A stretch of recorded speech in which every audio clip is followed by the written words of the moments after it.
Peter 5, 5. 5, 5 through 7. Okay, and it says, in the same way, you are younger, you must accept the authority of the elder. And all of you, dress yourself in humility as you relate to one another. God opposes the proud, but gives grace to the humble. And that caught my attention. So here it is in James, and also when you turn over to Peter, again, it says, God opposes the proud, but gives grace to the humble. So humble yourself under the mighty power of God, and at the right time, he will lift you up in honor. Give all your worries and cares to God, for he cares about you. Right?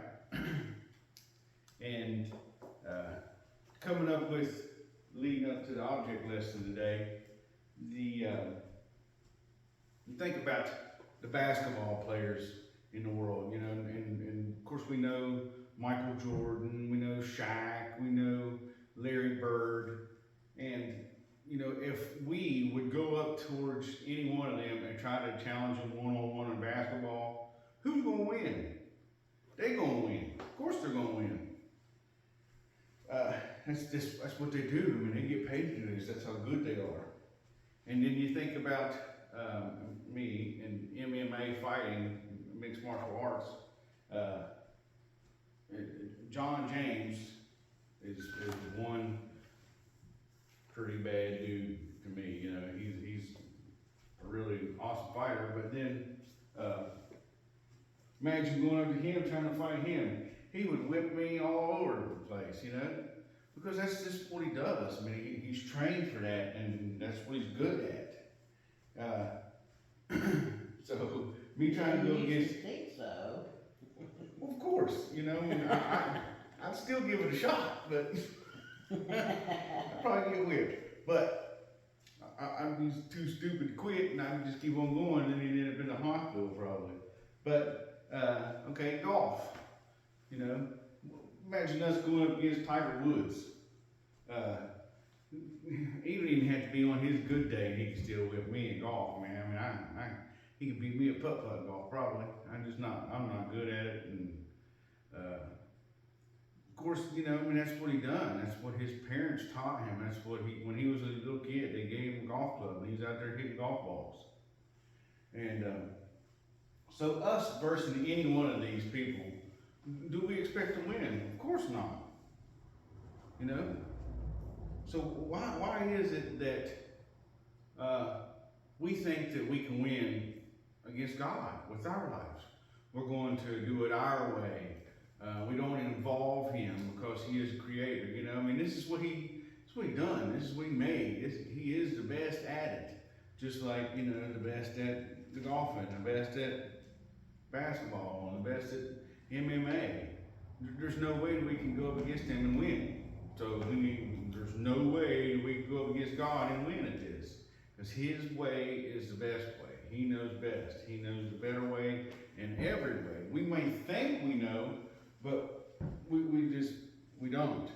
So, let God lead our lives. And I brought some stuff with us today to actually demonstrate that. And we're going to say that this here is God's will, his way. And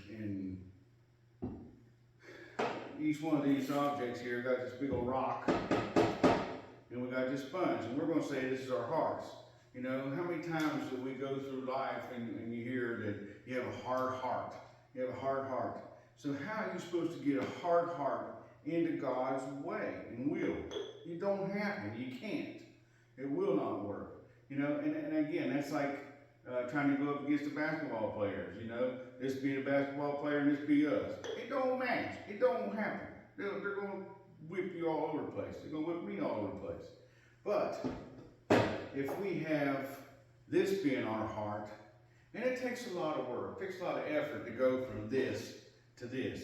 When I first come into being a Christian or a believer of Christ, I had this. And then going from that to this was major steps. It just wasn't overnight. Here it was.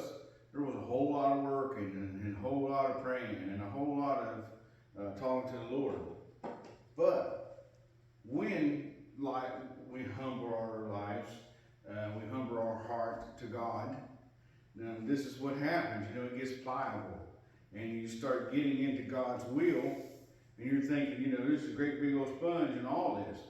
Well, because it takes some effort. It takes a lot of maneuvering, a lot of challenges, a lot of mushing and cutting and chiseling off to get that in God's will. But guess what? You know, we can stop here, some of us do, and then we just quit. And then it just falls off, the rest of it. Not all your heart's in there. And then it says in the scripture that we can't serve two masters. But if we keep working at it with God's help, you know, eventually all of that will make it in God's will, in God's way. So, with all of that, being in God's will, and Him in control, and Him ruling and reigning, our lives are so much better, because His will and His way is best. Right? His will and His way is best.